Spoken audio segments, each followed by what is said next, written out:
ICC officially জানিয়ে দিল বাংলাদেশের বদলে তারা স্কটল্যান্ডকে বিশ্বকাপে নিয়ে নিল।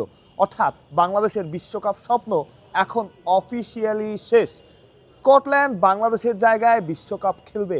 একবার ভাবতে পারেন, বাংলাদেশকে ছাড়া প্রথম টি-20 বিশ্বকাপ। অনেক 9-6 অনেক কিছু, এই গণমাধ্যম ওই গণমাধ্যম দিয়ে খবর রটানো সব কিছুই করা হয়েছে। 24 ঘন্টার আলটিমেটাম দিয়ে আরও ভয় দেখানো হয়েছে। বাংলাদেশকে নিষিদ্ধ করা হবে, বড় শাস্তি দেওয়া হবে। তবে বাংলাদেশ তার জায়গায় অটল ছিল। হয় শ্রীলঙ্কা, নয়তো আমরা বিশ্বকাপ খেলবো না।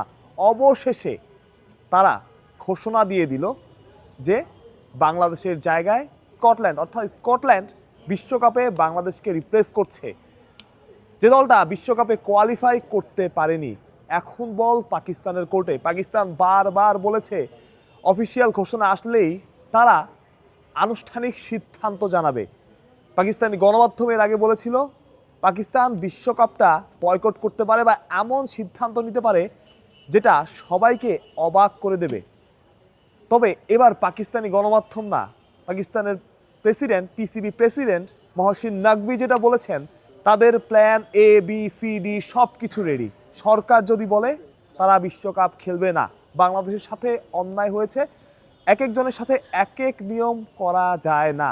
পাকিস্তান ইন্ডিয়া যেভাবে খেলে, যেভাবে চায় তাদের দেওয়া হয়, সেভাবে কেন বাংলাদেশকে দেওয়া হবে না? মহসিন নাকভি এই দাবি তুলেছেন এবং বলেছেন আনুষ্ঠানিক ঘোষণার পরেই তারা আনুষ্ঠানিক সিদ্ধান্তটা জানাবেন।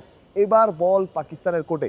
পাকিস্তান যদি তাদের কথা রাখে, পাকিস্তান যদি আসলেই বিশ্বকাপ বয়কট করে কিংবা এমন কোনো সিদ্ধান্ত নেয় যেটা সবাইকে চমকে দেবে, সেই ব্যাপারটা কি নিতে পারবে, সামলাতে পারবে আইসিসি?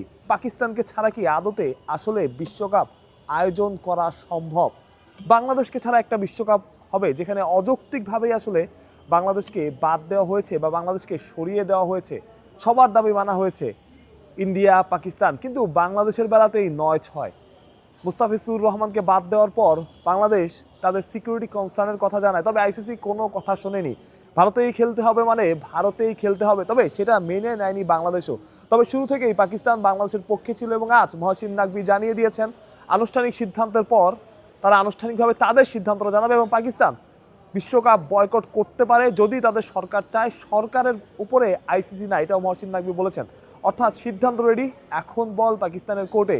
পাকিস্তান কি আসলে বিশ্বকাপ বয়কট করবে কি না? পাকিস্তান যদি বিশ্বকাপ বয়কট করে, সেই ধাক্কা আইসিসি মোটেই সামাল দিতে পারবে না। আইসিসি সেই ধাক্কা বোধহয় ট্যাকেলও দিতে পারবে না। পাকিস্তানের হাতে এখন সব কিছু।